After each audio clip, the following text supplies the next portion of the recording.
back to Shitbox Garage. Today is hopefully one of the last days of reassembly on the engine, and then we can maybe get it started, which would be very exciting. So, without any further hesitation, let's jump into it. So, to briefly recap what we did the other day, last time you saw me, we put the fuel rail on, all the injectors in, I bolted in the lower intake manifold. So today we are basically going to put in the upper intake manifold, the throttle body, and hopefully some of the intake and charge piping. Because if that all gets done, we can maybe do the coolant on this side of the block here. There's a little coolant piece that attaches right here. And then we could probably start it. So we'll see if we get to that today. If not, it'll be the next video. For starters, let's get all the stuff that needs to be attached to the upper intake manifold attached before we start bolting it in.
Alright, we have the intake manifold in and bolted up. What I've been doing is I've been going through trying to sort out all the vacuum lines through here. I've got one down here that I have no recollection of where it went. So that's going to be interesting, but we'll figure it out. So I need to get, I can't decide if I'm going to do the coolant housing or, actually I need to do the cam position sensor, but I don't need to do the thermostat housing, but I might just do it anyway, so I don't have to deal with it interfering with the cam position sensor. Other than that, I need to get the throttle body on, and then I can just like mock up the math. I need to put oil in it, spark plugs, coil packs. I had a lot to do still, but I'll probably go and put the spark plugs in just so I don't drop anything in the motor, and we'll go from there. Now, on to spark plugs. We are going to be running NGK G-Power Platinum plugs. I have them gapped to 35,000ths of an inch. So we'll go ahead and throw those in and maybe put coil packs on top.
Alright, we are almost completely reinstalled.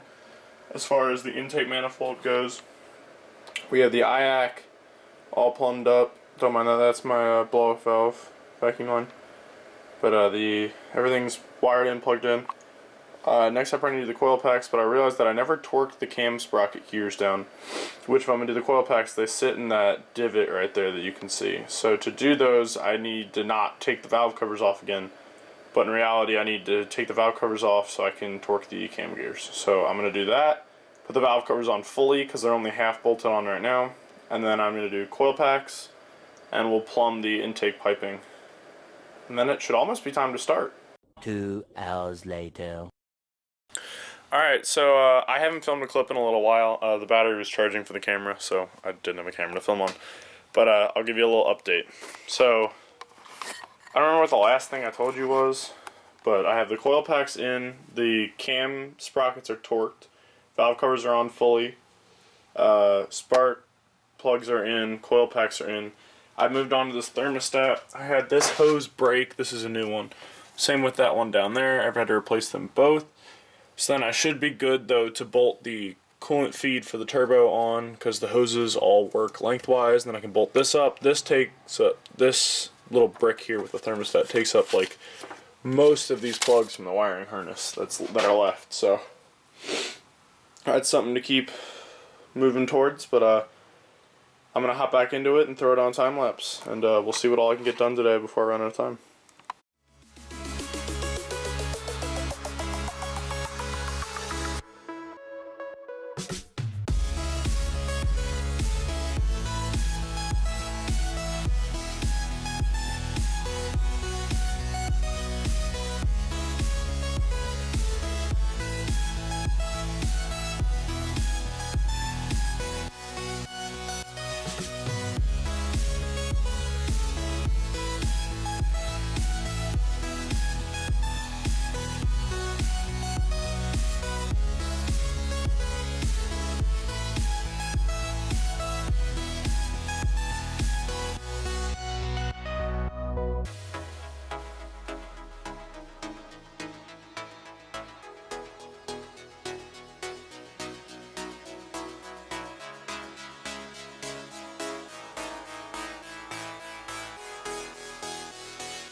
Alright, well, that's all the time I have for today, but for you guys, this video is going to continue in like a second, but I just want to update you real quick.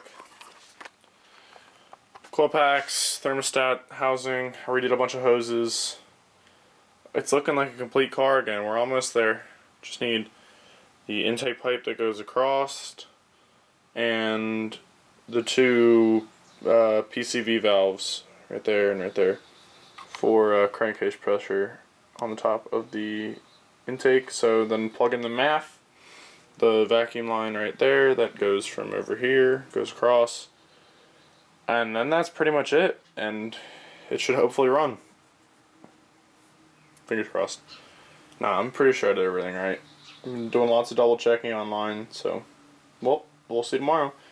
Alright, welcome back to the channel. If you're seeing this, it means I did film an outro. If you're not seeing this, then no, you won't ever know. But today, or right now, we are going to resume rebuilding the 7M We just need to put I believe all we need to do is put the intake piping on so that the MAF is plugged in, put the intake pipe onto the turbo, and then put oil in it, and then plug in the MAF and the cam sensor, and it should maybe start. We'll see though, but I'm excited, so let's jump into it.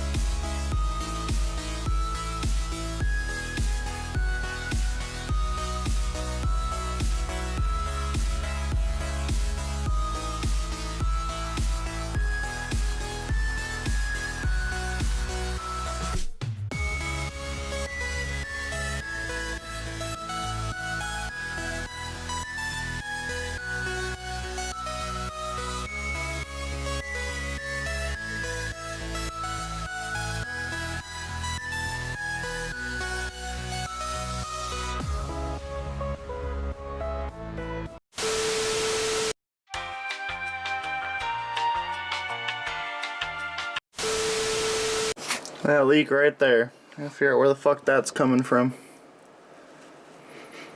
It smells like fuel, but that's definitely oil down there. No idea where that's coming from. Oh, there's shit all over the place over here. Wonder if my oil feed isn't tight. Like everything over here is covered in oil. I don't know where from though. I have no idea. It's odd. But I'm talking like there's oil everywhere. Like everything is wet. At least I think it's oil. I really can't tell. Is there anything in the catch can? Catch can's wet. Everything over here is wet. There's nothing in the catch can. I don't know what the fuck that is though.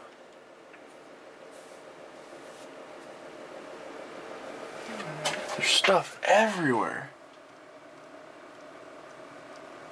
Ah, something's leaking down there. Yeah, I can just see the fuel. You see it? Make sure I can get a better angle. One of my injectors is pissing. See it? I gotta fucking figure that out. And we'll try again!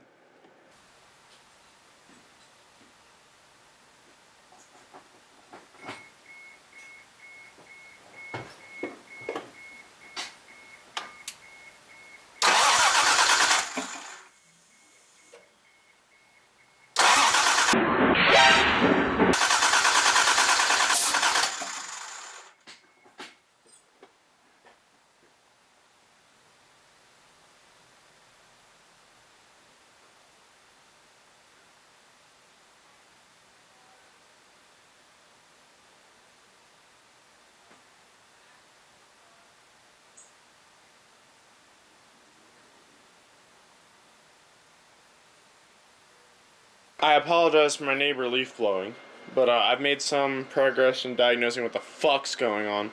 So, I don't know if I mentioned the video, but there was a big fireball at one point over here on this side when we were trying to start it. And the O2 sensor at that time wasn't bolted in, so there was then for a hole in the top of the downpipe. And I was talking to my dad, and he said when he tried to start it, when he was cranking it, he gave it some gas trying to get the kick over. But I realized now that the throttle cable isn't hooked up, so when he gave it gas, it just dumped a bunch of fuel, which is probably what the fireball over here I saw it was. And now, to discuss what looked like a nitrous purge on my fucking top of my throttle body, I'm taking it off, I'm going to clean both sides, and then try it again, because when I originally bolted it down, I didn't have the fourth bolt. I went and got one because I lost the other one, but I originally didn't have the fourth bolt, so it was kind of pressure sealed at first with 3 of the 4 bolts. So I'm going to hop back into disassembling. I'm going to pull the fuel rail off, I think, make sure go back through, make sure all the fittings are tight again, because we definitely had a pool of fuel underneath the back injector right there, and I just don't know if it's properly seated, so I'm going to double check all of that, and then I'll put it back together and we'll try and start it again. I already double checked, as I said, top dead center on the crank cams and the CPS this time. I didn't check the CPS last time, which might be the root of our problems. I double checked that all my coil packs are wired to the right places, so fingers crossed. Once I take the fuel rail off, make sure all the injectors are seated so we don't have a fuel leak, hopefully it'll be good enough to start. You ready? Yeah.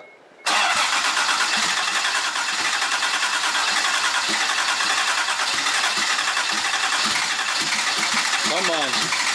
Come on. Come on.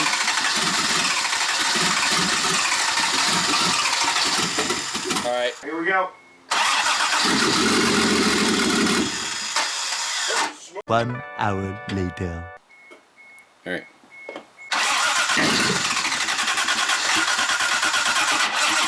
What was that? I don't know. 2 hours later. Alright, I'll try again.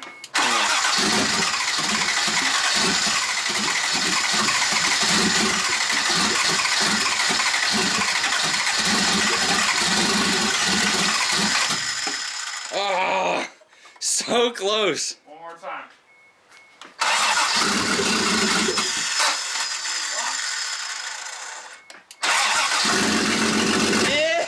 Yeah.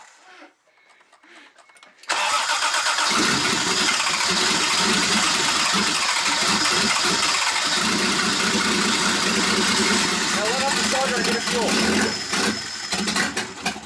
Ah, fuck!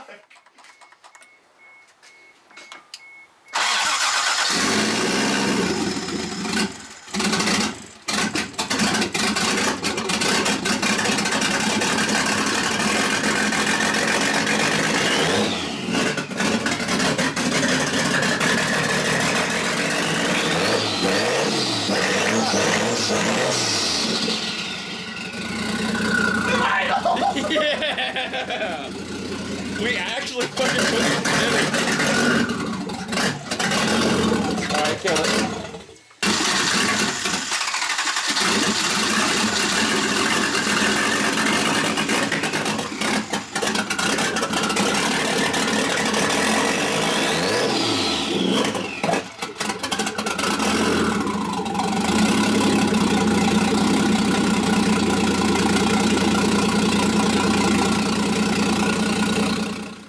Alrighty folks, that last clip you saw was filmed a few days ago, but as you saw, Mark III started.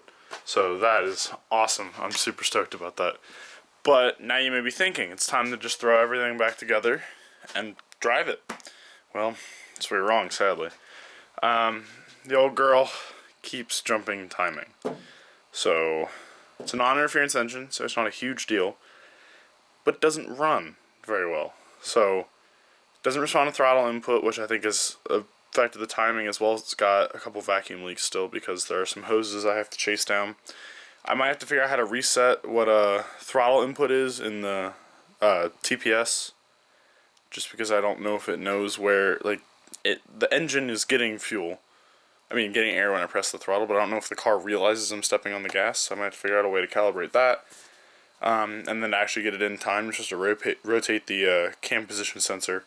But I don't know how all that works. But all I know for right now is it needs a new timing belt. The timing belt is way too loose because it's old. I was going to have somebody replace it afterwards because I could never get the crank pulley off to get the timing belt off.